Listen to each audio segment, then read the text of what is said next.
할렐루야.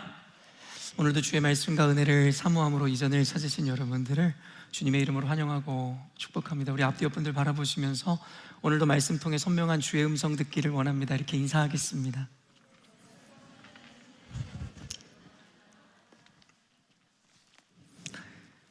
오랜만에 은정자매랑 우리 앤드류도 볼 수 있어서 참 반갑고 감사한 시간인 것 같다는 생각이 듭니다. 오늘 예배를 찬양을 드리면서 오늘 제목도 그렇기는 한데요, 우리가 놓치고 있는 은혜가 이것이지 않을까라는 순간에 어떤 생각이 스쳐 흘렀더랬습니다. 그저 마지막 찬양으로 우리가 그 거룩하신 그 하나님의 이름을 높이고 외치기 시작하는데 그 마음에 뭐라고 설명할 수 없는 그 위로와 은혜와 감사가 솟구쳐 나는 것을 경험하게 되죠. 오늘날의 우리의 감정을 혹은 우리의 이해를 설득시킬 만한 좋은 가사를 담고 있는 찬양들도 꽤 많이 있습니다.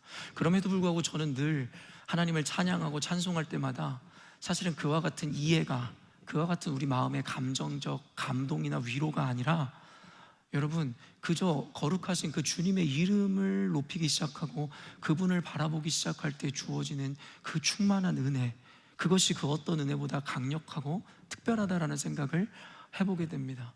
그런 의미에서 좋지 못한 것이어서가 아니라 어쩌면 우리가 더 좋은 가치를 놓치고 있지는 않은가에 대해서, 그저 하나님을 통해 주어지는 어떤 위로와 격려에 우리가 포커스할 것이 아니라 그 위로와 격려 자체 되시는 그 주님을 바라보아야 할 것인데, 어느 순간인가 우리의 예배에서의 주객이 혹은 그 가치가, 우리가 우선순위가 뒤바뀌어 버리진 않았는가라는 생각을 해보는 시간이었습니다. 오직 주님을 바라보십시오. 하나님을 통해 주어지는 부산물을 우리가 경배하고 바라보는 것이 아니라 그저 진리이신 그분 자체를 바라볼 때에 우리의 이해와 감정을 뛰어넘는 하나님이 주실 수 있는 기적과 은혜가 저와 여러분의 삶 가운데 온전히 임하게 될 줄로 믿습니다.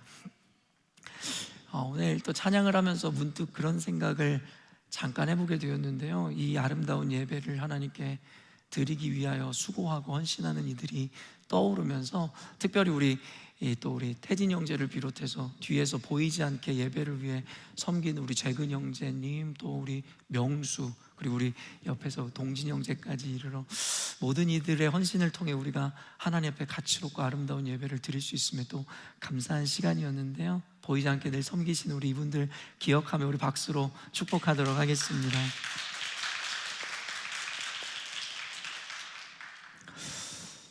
오늘 주일 아침에 로비에서 몇몇 분들과 대화를 하면서 어제 토요 새벽 예배 설교 인트로 때 이야기했지만 한 번 더 듣지 못한 분들을 위해서 이 개념을 설명해 주어야겠다는 생각이 들었습니다. 우리 교회에서 우리가 교재로 혹은 우리가 매일마다 악개말을 통해 보고 있는 주님은 나의 최고봉이라는 책을 우리가 잘 알고 있죠. 근데 그 책 표지에 이와 같은 한 줄의 문구가 있거든요. 뭐냐면 최상의 하나님께 나의 최선을 드립니다. 이와 같은 문구가 그 책의 맨 앞 표지에 있습니다. 어쩌면 저는 그 한 문장을 보면서 그런 생각을 해봤는데요, 어쩌면 이것이 하나님과 우리의 관계를 가장 잘 드러내는 문구가 아닐까라는 그런 생각 말입니다. 우리가 고백했듯이 하나님은 최상의 존재입니다. 근데 그 최상, 그 1등이라는 개념은 2등과 그 외의 것과는 비교할 수 없을 정도의 갭과 격차가 있는 그런 개념에서의 최고의 분이시죠. 말 그대로 그와 비견될 수 있는 존재 따위는 세상에 존재하지 않으며 그 어떤 개념도 존재하지 않습니다. 그는 홀로 위대하시고 완전하시고 위대한 분이시죠. 그러나 그에 반해 우리의 존재는 어떤 존재일까요? 말 그대로 우리는 그분께 최선을 드릴 수밖에 없는 제한된 존재라는 것을 우리는 늘 인식해야 된다는 거예요. 그분의 가치에 합당한 완벽한 것을 애초에 드릴 수 있는 존재가 아니라는 겁니다. 그저 우리는 최선을 드리는 겁니다. 우리가 할 수 있는 최선 말입니다. 다시 한번 이야기하지만 우리의 하나님은 완전히 우리에게 이해되거나 어쩌면 그분의 가치에 합당한 것을 우리가 드릴 수 있는 존재 자체가 아니기에, 우리가 이것을 인정하면서부터 우리의 신앙생활은 정죄함이 없는 자유로운 신앙으로 하나님 앞에 나아갈 수 있음을 여러분이 기억했으면 좋겠습니다. 요 근래 계속 강조하듯이 차원적 개념을 굳이 이야기하지 않더라도 고차원에 계시는 그 하나님을 저 차원에 있는 우리는 도무지 이해할 수도 인식할 수도 없어야만 합니다. 다만 고차원에 계신 하나님만이 우리를 완전히 이해할 뿐입니다. 근데 인본화되어가는 오늘날의 세대 가운데 신앙마저도 우리의 이성과 판단으로 그 하나님을 이해하려는 시도가 일어나면서부터 비극은 시작되는 겁니다. 우리의 욕심은 이것입니다. 우리가 사랑하는 하나님을 완전히 이해하고 싶은 마음, 그 마음은 참으로 여러분 귀하다라고 여러분들에게 고백해드리고 싶습니다. 그럼에도 불구하고 우리는 인정해야 됩니다. 하나님은 완전히 이해될 수도 우리가 알 수도 없는 그와 같은 존재라는 것에 대해서 말입니다. 구약 성경에 그 바벨탑으로 상징되어지는 인간의 마음은 하늘에 닿고자 그 하나님과 동등됨을 취하고자 혹은 하나님을 완전히 이해하고자 하는 인간의 어떠함을 상징하는 바인지도 모르겠습니다. 신앙이라는 것으로 포장하여 하나님을 완전히 이해하려고 하는 우리들의 그와 같은 모습은 교만이라고 성경은 이야기하고 있는 것입니다. 김은존사가 아깨말의 마지막 기도에서 하나님 앞에 고백하듯이 우리 신앙인들이 느끼는 기쁨이란 하나님을 완전히 이해해서도 완전히 알아서 느끼는 기쁨이 아니라 이해할 수 없는 그 하나님을 조금씩 알아가는 데에서 기인한 기쁨이어야 된다라고 고백하였습니다. 우리의 신앙은 완전한 하나님을 이해하는 데 있는 것이 아니라 이해할 수 없는 하나님을 이해해가는 과정 가운데 즐거움과 기쁨을 누리는 겁니다. 우리가 하나님을 완전히 이해하고 해석할 수 있다면 그분은 하나님일 리가 없는 것입니다. 초대 교부 가운데 위대한 교부 터툴리안이 그런 이야기를 했습니다. 내가 하나님을 믿는 이유는 내 이해로 하나님을 이해할 수 없기 때문이다. 여러분, 하나님은 우리의 이해의 대상이 아닙니다. 그분은 우리의 신앙의 대상인 겁니다. 이해가 되는 하나님을 우리가 신앙한다는 것 자체가 모순이라고밖에 이야기할 수 없는 것입니다.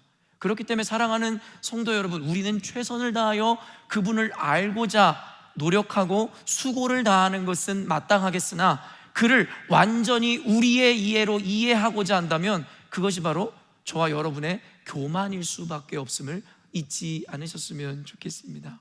그리고 또한 이와 같은 차원적 개념을 떠나 어쩌면 완전히 우리가 하나님을 정복하고 이해할 수 없음이 하나님께서 어리석은 저와 여러분과 같은 존재에게 주신 축복이라는 생각을 합니다.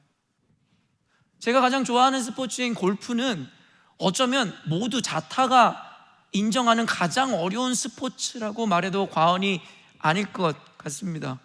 그런데요, 너무나 어렵기 때문에 절망합니다. 매 순간 절망하죠. 그럼에도 불구하고 왜 이 골프라는 스포츠를 이렇게 좋아하고 사람들이 열광할까를 생각해 보니 쉽게 정복할 수 없는 스포츠이기 때문이다라는 결론에 다다랐습니다. 애증의 관계일지 모르죠. 정복하고 싶으나 정복할 수 없음이 우리가 끊임없이 도전하게 하는 하나의 근거가 된다. 애초에 하나님이라는 존재를 우리가 완전히 이해할 수 있었고 완전히 정복할 수 있었다면 우리는 하나님을 우리와 동등한 존재, 아니면 하나님을 우리의 이해 안에 복속시키려는 존재로 생각하고, 또한 우리가 당연하고 늘 곁에 있는 것은, 우리가 완전히 이해하고 있는 것은 감사로 여기지 못하는 바와 같이 우리는 하나님에 대한 흥미를 잃어버릴 것이고 그 하나님을 향한 열망과 도전을 잃어버릴 것이었기에 어쩌면 하나님은 도무지 이해할 수 없는 그 자리에 머물므로 말미암아 이해할 수 없는 하나님을 알아가는 즐거움을 우리 신앙인들에게 허락하심으로 끝까지 이 길을 완주하게 하셨는지도 모르겠다라는 생각을 해보게 됩니다. 사랑하는 성도 여러분, 때로는 완전히 알 수 없기에 아름다움이라는 것이 존재합니다. 우리가 이해하거나 모든 것을 알 수 있다면 더 이상 아름답지 않을 수도 있습니다. 그것이 바로 신앙의 신비이고 아름다움입니다. 그렇기 때문에 최고의 하나님께 우리는 최선을 드릴 뿐, 이와 같은 우리의 한계를 인지하고 인정함으로 정죄와 고통과 좌절이 아닌 하나님 앞에 늘 자유와 기쁨과 감사로 나아가시는 저와 여러분 되시기를 주님의 이름으로 축원합니다. 오늘 설교를 준비하면서 꼭 전하고 싶었던 메시지가 한 줄로 다음과 같습니다. 바로 허례허식에 찌들어 진짜 중요하고 가치로운 것을 놓치고 있는 우리, 여러분, 이 개념을 여러분에게 꼭 전하고 싶었습니다. 오늘 설교가 직결되는 개념은 아닐 수도 있겠는데요, 우리는 어쩌면 하나님이 정말 중요하다고 강조하시고 말씀하시는 것은 외면한 채로 하나님은 별로 개의치 않으시는 것을 신앙의 핵심으로 삼고 목표하고 있는지도 모르겠다는 생각을 저는 늘 합니다. 대학 시절부터 지금에 이르기까지 저는 이 고민을 매 순간 합니다. 우리는 어쩌면 하나님께서는 별 가치로 여기시지 않는 것을 핵심 과제와 목표로 여기며 하나님의 영광과는 전혀 무관한 것을 신앙의 개념으로 삼았는지 모르겠다라는 생각들 말입니다. 오늘날의 많은 교회와 목회자들이 주목하고 가르치는 도덕, 윤리, 교훈 같은 것이 그렇다라는 생각이 듭니다. 이는 여러분에게 늘 가르쳐드리지만 시대에 따라 변화되어 왔고 앞으로도 변화할 개념들입니다. 이 시대가 붙들고 있는 윤리와 도덕이라는 개념은 영원한 개념과 가치가 아닙니다. 이전에는 전혀 비윤리적인 것이 오늘날에는 가장 윤리적인 것이 되기도 하고, 이전에는 참 도덕이라 여겨질 만한 것이 오늘날에는 비도덕으로 여겨지는 것들이 있음을 보면 우리는 알 수 있다는 것이죠. 즉 진리가 아닌 것들입니다. 진리라는 것에 대한 개념은 시대가 바뀌고 세상이 바뀌어도 절대 변하지 않는 가치를 우리는 진리라고 이야기하는 것입니다. 근데 오늘날의 목회자들, 유명 목회자들의 설교를 들어보면 1년 52주의 설교 가운데 제가 보는 관점에선 대부분 이 교훈과 윤리와 도덕적인 개념에 대해서 설교하는 걸 보면서 참으로 안타까움을 금할 수가 없다라는 것이죠. 여러분, 인간과 인간 사회에 있는 도덕과 윤리, 이 교훈의 개념이 결코 무가치하다라는 것은 아닙니다. 그리고 교회에서는 가르치셔서는 안 되는 개념이다라고 이야기하는 것은 더더욱 아닙니다. 그러나 더 중요한 것을 잊은 채로, 아까 제가 여러분에게 찬양의 개념부터 설명했듯이 우리의 감정을 자극하고 이해를 돕는 그와 같은 가사말의 찬양도 좋은 찬양이라 할 수 있겠지만, 더 본질적 핵심은 오직 모든 것의 근본 되시는 그 하나님을 경외하고 바라보는 것이겠거늘, 우리는 어느 순간인가 그것을 잃어버린 채로 우리의 감정과 이해를 섬기며 그것을 바라며 하나님 앞에 예배하고 있는지도 모르겠다라는 것과 비슷한 개념입니다.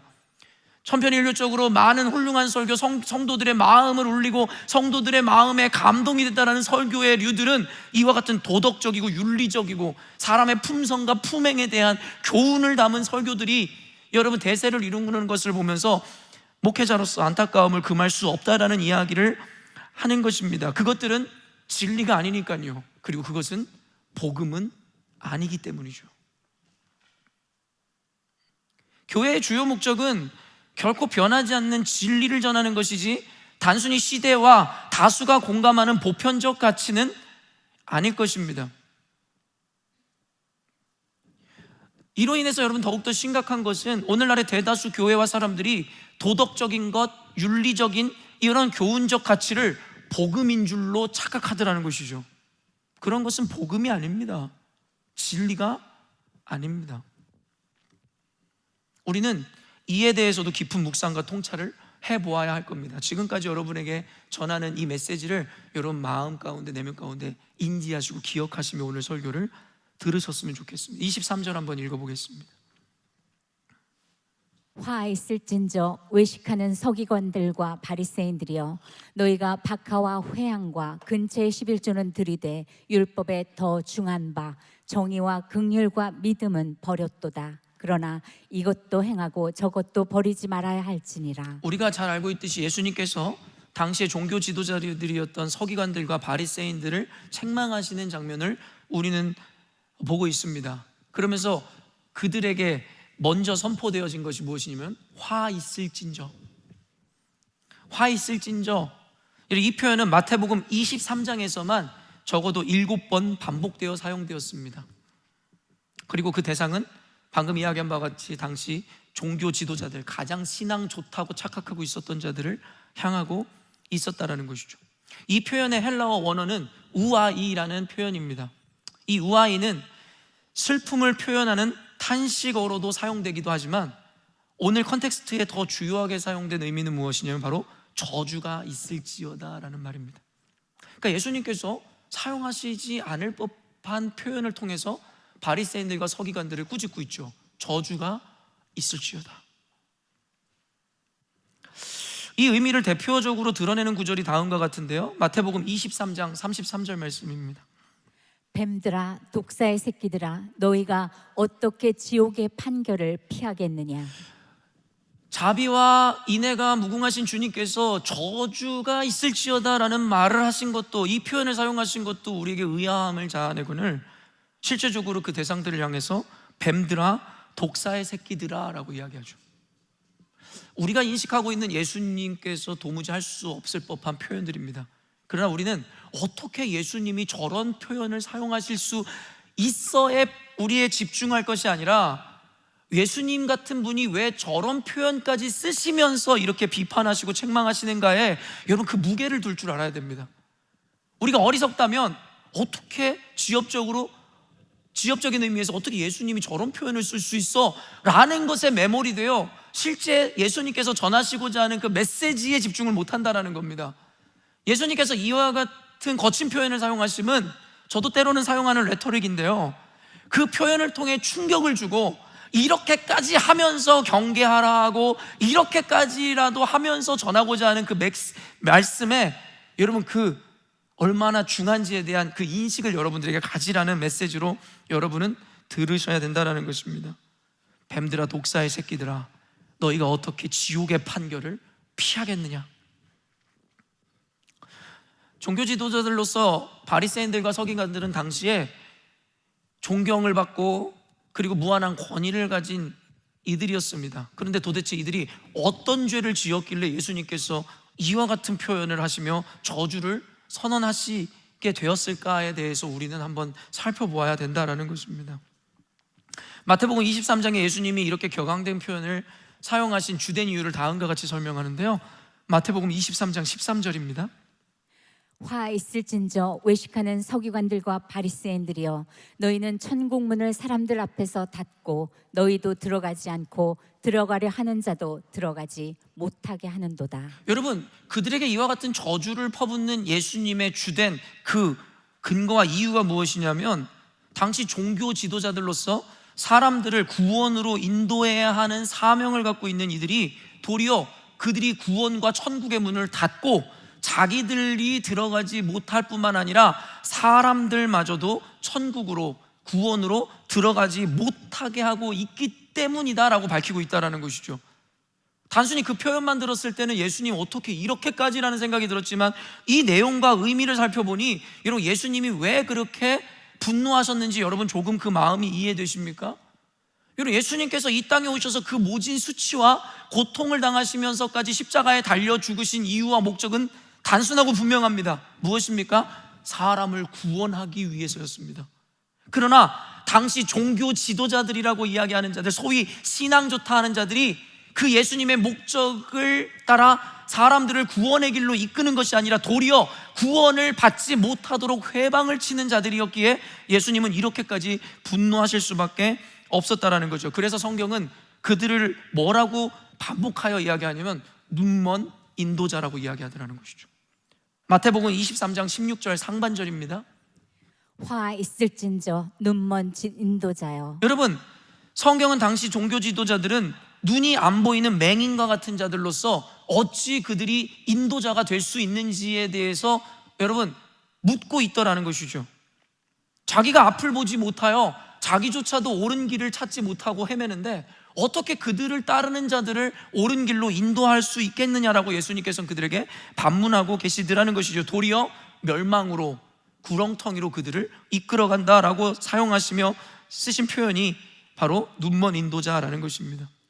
그런데 이는 직접적으로는요, 오늘날에 이 적용해 볼 때에 저 같은 목회자들이나 리더들을 향해 말씀하시고 교훈하시는 바일 겁니다. 목사인 제가, 교회의 리더인 자들이 이들과 같이 눈먼 자들이 되어 성도들을 이끌고 목양하고 리드할 때에 과연 그들을 구원으로 인도할 수 있겠느냐라며 저에게 책망하시고 혹은 저에게 경고하시고 경계하시는 말씀처럼 들을 수 있는 것이죠. 그러나 직간접적으로는 세상에 구원을 전하고 선포하며 세상을 선도해야 하는 교회에게 하시는 말씀입니다. 바로 저를 포함한 여러분 모두에게 하시는 말씀이다라는 겁니다.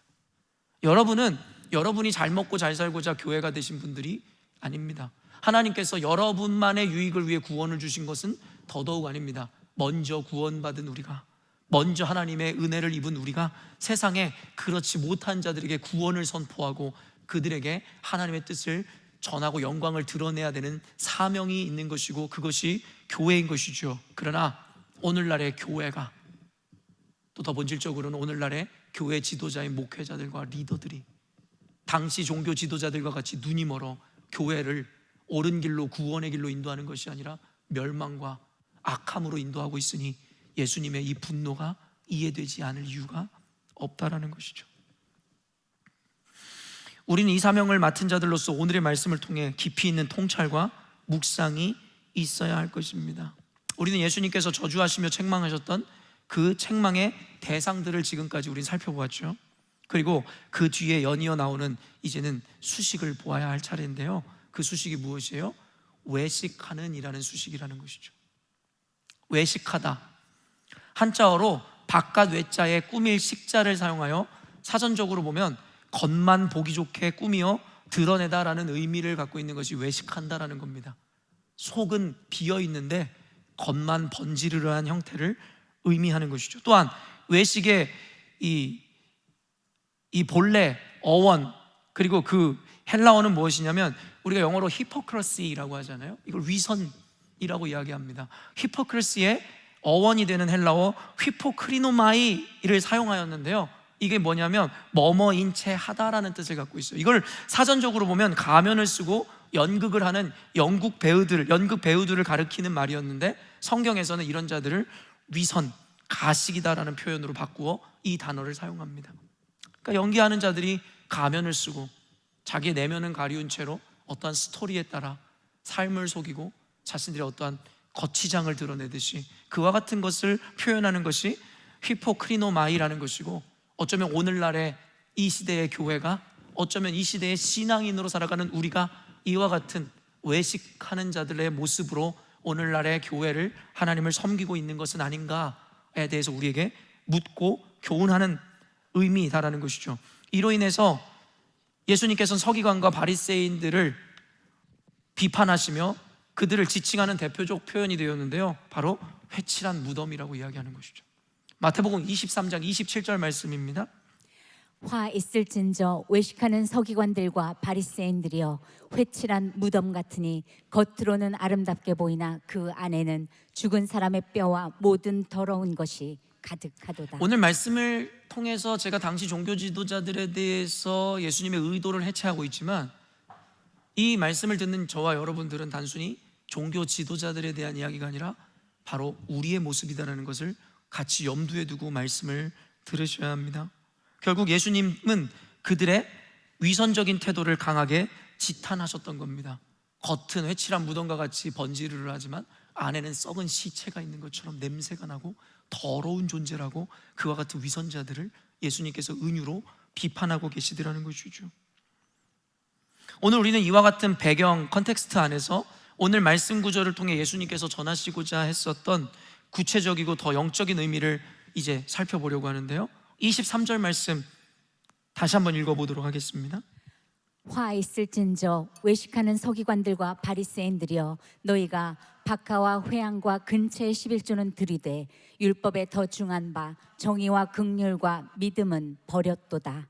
그러나 이것도 행하고 저것도 버리지 말아야 할지니라. 외식하던 종교 지도자들을 책망하는, 그리고 그 이후에 이어지는 그 내용의 핵심을 보면요, 그들은 율법을 따라 행하면서도 율법의 더 중요한 핵심을 놓치고 있다라고 예수님께서 말씀하시더라는 거예요. 그들을 외식한다라고 이야기했었던 것의 속뜻의 의미가 이것입니다. 그들은 율법을 따라 율법적 행위에 열심을 가지면서도 그 본래의 핵심적 가치와 의미를 놓치고 있다라는 것이죠. 그래서 그 뒤에 이어지는 말이 뭐냐면 이것도 행하고 저것도 버리지 말아야 할지니라. 이 말은 뭐냐면 예수님이 그들의 행위 자체를 부정하는 것이 아니다라는 겁니다. 그들이 하는 행위도 따라서 해야 된다라고 이야기하는 것이죠. 다만 이것도 행하고 저것도 버리지 말라는 거예요. 이것만 해서는 안 되는데 지금 당시 종교 지도자들은 이것만 하고 있다라고 이야기하고 있다라는 것입니다. 즉 무언가를 단순히 잘못 행하였거나 옳지 못한 일을 행했다가 아니라 그들이 놓치고 있는 것이 있다를 지적하고 있다라는 겁니다. 좀 더 구체적으로 설명하자면 그들이 단순히 잘못된 행위를 하였다가 예수님의 의도의 포인트가 아니라 우선순위 혹은 더 큰 가치를 놓치고 있다고 지적하는 것이다라고 여러분이 들으시면 된다는 거예요. 풀어 설명해 드리겠습니다. 그들은 율법을 따라 율법이 가르친 대로 11조를 철저하게 바쳤습니다. 특별히 묘사된 것이 무엇입니까? 박하. 여러분 박하가 무엇이에요? 영어로 우리가 민트라고 하잖아요. 그와 같이 어떤 향을 내거나 그와 같은 느낌을 주는 향신료 내지는 식재료라고 생각하시면 됩니다. 회향과 여러분 근채도 같은 맥락입니다. 미나리과에 속하고 또 허브과에 속하는 향을 내고 식품으로도 쓰이는 그와 같은 식물을 의미하는 것이죠. 그런데 예수님께서 이와 같이 구체적으로 이와 같은 비유를 사용하신 것이 무엇이냐, 말 그대로 채소, 어떻게 보면 별것 아닌 것마저도 10분의 1을 구별하여, 물론 정확한 10분의 1의 개념은 아니겠지만 어쨌든 우리의 보편적 인식하에 11조를 구분하여 하나님께 이와 같은 것에 대해서도 철저히 드리거늘 이라고 여러분이 생각하시면 되죠. 우리가 열심히 일해서 월급을 탄 거에 대해서 10분의 1을 드린다? 얼마나 귀한 헌신이고 순종이며 믿음입니까? 그런데요, 어떤 이들은 11조 할 때 이런 이야기 하잖아요. 목사님, 11조가 세전 금액입니까? 세후 금액입니까? 이렇게까지 이야기하면서 조금이라도 좀 덜 내보고자 11조는 하면서도 이왕이면은 세후 금액에서의 11조를 내고 싶은 마음에 어쩌면 이와 같은 질문을 하는지도 모르겠죠. 어찌 보면 드리는 자의 태도로서는 옳지 않죠. 말라기서나 이와 같은 이 헌금, 하나님 앞에 연보라 함은 여러분 이와 같은 개념이거든요. 단순히 연보는 헌금의 개념이 아니라 우리가 하나님께 선물로 드리는, 기꺼이 드리는 의 의미를 갖고 있습니다. 그러나 성경에서 말라기에서 이야기하는 11조와 헌물과 연보의 개념은 무엇이냐면 나의 것의 일부를 구분하여 하나님께 드리는 것이 아니라 모든 것이 하나님의 것인데 그 가운데서 나의 최선으로 주님께 드린다의 의미를 갖고 있는 게 11조와 헌금의 성경적 정신입니다. 그러나 우리가 이와 같은 정신을 잃어버린 채로 율법적 행위만을 가지고 오니 세후 금액의 11조입니까? 세전 금액의 11조냐라는 여러분 별 가치도 없는 것을 고민하고 질문하게 되는 것이죠. 그런 의미에서 예수님이 표현하셨던 당시 종교 지도자들의 헌신은 대단한 것이다라고 이야기할 수 있죠. 오늘날의 세후냐 세전을 따지냐의 개념을 넘어 그들은 정말 별것 아닌 채소들의 것까지도, 채소들마저도 10분의 1을 구분해요 하나님께 드렸으니까 말입니다. 그러니까 얼마나 대단하다라고 이야기할 수 있겠냐라는 거예요. 그렇기 때문에 예수님은 이와 같은 그들의 철저한 11조 생활에 대해 비판하거나 비난한 것이 아니다라는 것이죠. 어찌 보면 대단하다라고 이야기할 수도 있는 것이겠죠. 그러나 이후에 이어지는 그들의 실책과 착각을 사실은 더욱 강하게 드러내기 위한 레토릭으로서 그들이 이와 같이 별것 아닌 식물의 11조도 내는 그와 같은 개념을 예수님께서 드러내신 겁니다. 사실은 별것 아닌 것에 대해서도 11조를 내는 그들을 칭찬하기 위한 게 아니라 이후에 그들이 놓치고 있는 것이 얼마나 중요한지에 대해서 드러내기 위한 레토릭으로 그들의 이와 같은 세심함까지도 드러낸다라는 것입니다. 즉 율법을 따라 그렇게 철저하게 11조를 하던 종교 지도자들이 그보다 훨씬 중요한 핵심을 놓치고 있음을 드러내고 있다는 것이죠. 뭐라고 이야기합니까? 율법에 더 중한 바 정의와 긍휼과 믿음은 버렸도다. 너희들은 이와 같은 식물의 11조마저도 구별하여 하나님께 행위로 드리면서도 그보다 더 중한 바 정의와 긍휼과 믿음은 버렸도다. 오늘 시간 관계상 정의와 긍휼과 믿음을 여러분 모두 해체해서 여러분에게 설명해 드릴 수는 없겠지만 이 세 가지 단어를 한 가지 핵심 개념으로 정리하여 여러분에게 그 개념을 전해 드릴 것인데요, 무엇이 포인트였을까요? 말 그대로 너희들은 율법의 행위는 있으나 율법의 정신을 잃어버렸노라고 예수님께서 말씀하시더라는 것이죠. 언젠가도 몇 년 전에, 수년 전에 여러분에게 산상수훈 설교를 전하면서 그 안에 있었던 핵심 포인트가 이것이었습니다. 너희들은 율법의 행위는 있으나 그 율법의 정신을 잃어버렸노라고. 예수님은 한 번도 그들의 행위를 비판하신 적이 없습니다. 그저 속빈 강정과 같은 그들의 행위를 비판하셨던 것이죠. 그렇다면 그 율법 정신이 무엇인지를 알아야겠잖아요. 마태복음 22장 36절에서 40절 말씀입니다. 선생님, 율법 중에서 어느 계명이 크니이까? 예수께서 이르시되 내 마음을 다하고 목숨을 다하고 뜻을 다하여 주 너의 하나님을 사랑하라 하셨으니 이것이 크고 첫째 되는 계명이요 둘째도 그와 같으니 내 이웃을 내 자신같이 사랑하라 하였으니 이 두 계명이 온 율법과 선지자의 강령이니라. 우리가 너무나 잘 알고 있는 내러티브죠. 어느 날 이 율법 학자가, 율법주의자가 예수님에게 와서 예수님을 시험하려 하여 이와 같은 질문을 하였음을 우리는 너무나 잘 알고 있죠. 선생님, 율법 중에서 어느 계명이 가장 큽니까? 여러분, 우리가 이 의미, 이게 왜 시험이었는지를 이해하기 위해서는 우리가 당시적 종교 상황을 이해할 필요가 있는데요. 당시의 서기관들이나 율법학자들 혹은 바리새인들이 하는 짓거리라는 것이 무엇이었냐면 모세의 율법의 항목들을 여러분 쭉 나열해서 그 중에서 뭐가 가장 중요한 계명인지에 대해서 논쟁하는 것이 그들의 일상이었습니다.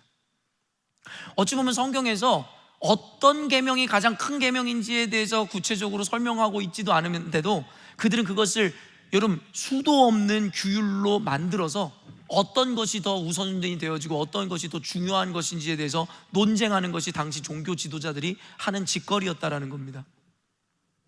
그런 의미에서 예수님에게 어떤 계명이 제일 큽니까? 라는 질문에 예수님께서 만약에 그 여러 조항 중에서 어떤 한 가지를 선택한다면 여러분 그들에게 각자 처해 있는 입장이라든가 자신들의 주장에 따라 예수님은 난처함에 빠지거나 공격의 대상이 될 수도 있었다라는 것이죠.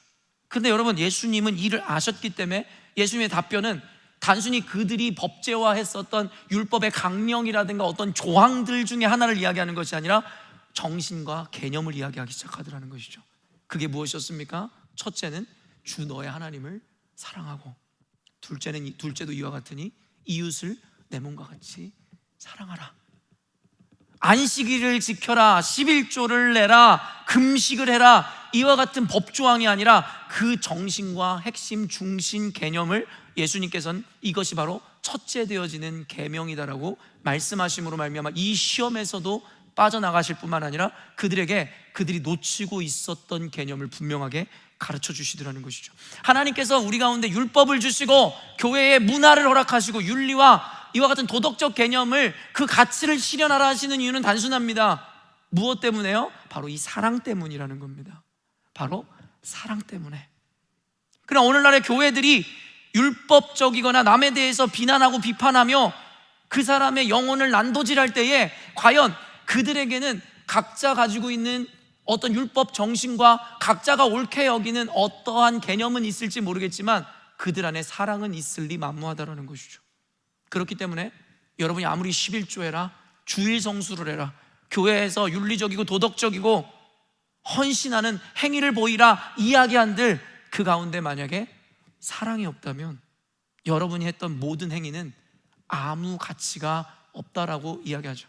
고린도전서 13장에 있는 사랑장에 뭐라고 이야기합니까? 너희가 천사의 말을 하고 방언을 할지라도, 천사의 말과 방언이 나쁘다는 게 아닙니다. 너희들이 예언하는 능이 있을지라도 예언이 나쁘다는 것이 아닙니다. 그런데 사랑이 없다면 그것은 소리내는 꽹과리에 불과한 것이고 무가치 내지는 도리어 소음에 불과하다고 이야기하죠.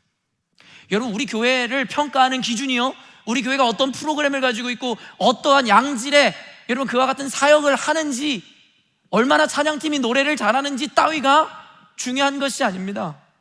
그와 같은 모든 사역과 헌신 가운데 이 율법 정신, 바로 이 사랑이 결여되어 있고 결핍되어 있다면 우리 교회는 회칠한 무덤과 같이 아무것도 아닌 것의 차원을 넘어 화 있을진저, 저주가 있을지어다, 뱀과 이 독사의 새끼들아 라고 이야기하는 예수님의 책망을 받아도 부족함이 없는 교회일 것입니다. 그렇기 때문에 저는 개인적으로 우리 열린문교회 담임 목회자로서 우리 교회가 부족함이 없는 너무나 좋은 교회라고 저는 확신합니다. 시드니에 있는 어떤 교회보다 앞서가는 문화와 환경, 헌신을 갖추고 있는 교회라고 저는 자부합니다. 그러나 그렇기 때문에 이 시간 우리 교회가 이 지점에서 더 점검해야 되는 것이 있습니다. 더 열심히 헌신하십시오, 더 많이 헌금하십시오, 더 많이 하나님을 예배하십시오 라고 여러분에게 강조해야 되는 타이밍이 아니라 과연 여러분이 힘써 행하고 있는 그 헌신과 그 노력 가운데 과연 이 사랑이 기반하고 있는지에 대해서 물어야 한다는 것입니다. 우리가 24절 말씀 읽어보도록 하겠습니다. 맹인된 인도자여, 하루살이는 걸러내고 낙타는 삼키는도다. 여러분, 외식하던 종교 지도자들을 향해 연이어서 이와 같은 은유로 비판하시거든요. 우리에게 더 깊은 이해를 주기 위한 은유이겠죠. 여러분, 하루살이는 걸러내면서 낙타는 삼키는도다. 언젠가도 이 본문으로 여러분에게 설교했던 기억이 있습니다. 여러분, 하루살이나 낙타는요, 당시 율법에 의해 금기시되었던 음식이었습니다. 그러니까 하루살이든 낙타든 모두 먹어서는 안 되는 음식이었습니다. 율법에 따라서 말입니다. 그런데요, 예수님께서는 그들에게 이와 같이 이야기하는 거죠. 너희들은 율법 정신을 따라, 율법을 따라 하루살이는 걸러내는데 이상하게 너희들은 낙타는 집어삼키는 도다라고 이야기하더라는 것이죠. 이를 통해서 우리에게 전하고자 하는 핵심 메시지가 무엇일까요? 우리가 먼저 직관적으로 보아야 하는 것은 뭐냐면 그 크기와 규모입니다. 하루살이는 여러분 얼마나요? 파리만도 못한 게 하루살이겠죠. 근데 여러분, 낙타는 어떻습니까? 낙타는 여러분 현존하는 동물들 가운데 그래도 큰 축에 속하는 그와 같은 동물 아닙니까? 여러분, 핵심은 이겁니다. 둘 다 율법에서 금하는 것은 사실이지만 그 크기를 볼 때 너희들은 보잘것없고 작은 것은 걸러내면서 정작 너희들이 가장 주의해야 하는 이와 같은 큰 것들은 아무 죄책과 거리낌 없이 집어삼키고 있구나라고 이야기하고 있다라는 것이죠. 어쩌면 우리도 이와 같은 오류와 함정 가운데 있을지 몰라요. 내가 주일 성수도 하고 혹은 어떤 이들은 11조도 하니까 나는 내가 할 수 있는 모든 것을 했고 남들보다 낫다라고 생각하는 착각 가운데 있는 이들이 혹 있을지도 모르겠습니다. 그러나 그와 같은 자들에 대해서 이렇게 이야기하는 거예요. 너희들은 하루살이는 걸러내면서 도리어 낙타는 집어삼키는구나. 즉 그들이 행하는, 아까도 얘기했던 근체, 식물의 11조까지 내는 그들의 그 대단해 보이는 헌신은 고작 하루살이 정도 걸러내는 헌신, 그리고 율법에 대한 순종이다라고 이야기하는 것이죠. 가치 없는 것은 아니지만 어쩌면 별것 아니다라고 이야기하고 있는지도 모르겠죠. 결국 하루살이 정도는 걸러내지만 낙타는 집어삼키는 그들의 어리석음을 이야기하고 더 중요한 것이다라는 가치를 놓치고 있음을 이야기하는데요, 성경의 컨텍스트를 보면 바로 이것이 바로 사랑을 실천하지 않는 당시 종교 지도자들이다라고 이야기하고 있습니다. 마태복음 23장 2절에서 4절 말씀입니다. 서기관들과 바리새인들이 모세의 자리에 앉았으니 그러므로 무엇이든지 그들이 말하는 바는 행하고 지키되 그들이 하는 행위는 본받지 말라. 그들은 말만 하고 행하지 아니하며 또 무거운 짐을 묶어 사람의 어깨에 지우되 자기는 이것을 한 손가락으로도 움직이려 하지 아니하며. 여러분, 예수님께서 지금 서기관들과 바리새인들, 종교 지도자들을 향해서 하시는 말씀이 뭔지 아세요? 너희들은 모세의 자리에 앉았으니, 결국엔 그들에겐 이와 같은 권위가 있었다는 거예요, 당시 상황에.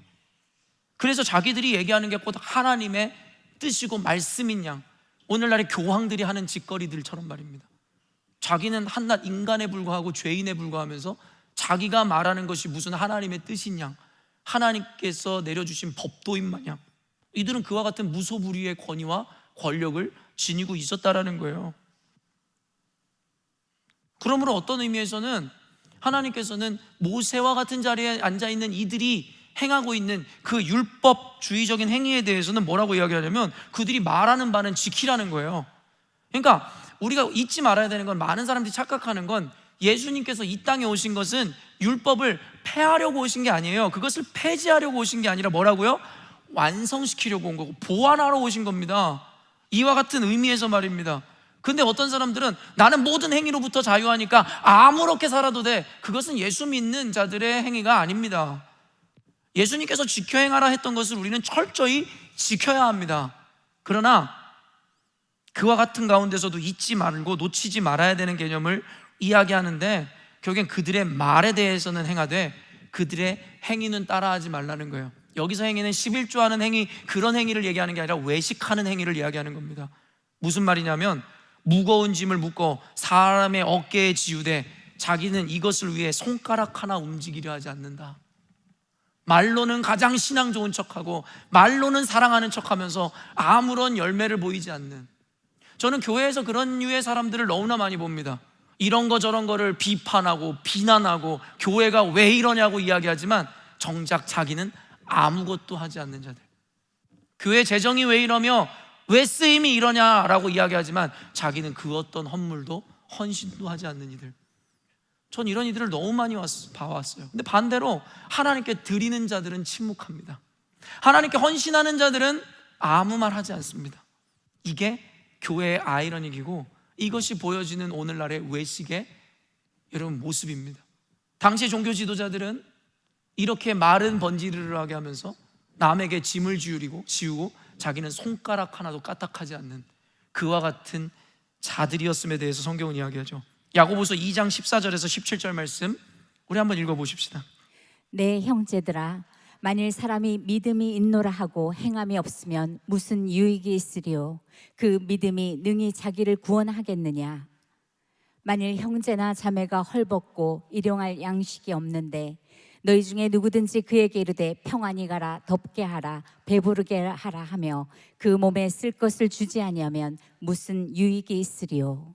이와 같이 행함이 없는 믿음은 그 자체가 죽은 것이라. 여러분, 이와 같이 본질적인 핵심을 야고보서에서 짚고 있는 겁니다. 당시 종교 지도자들이 했던 행위는 고로 아무것도 아니다라고 이야기하는 것이죠.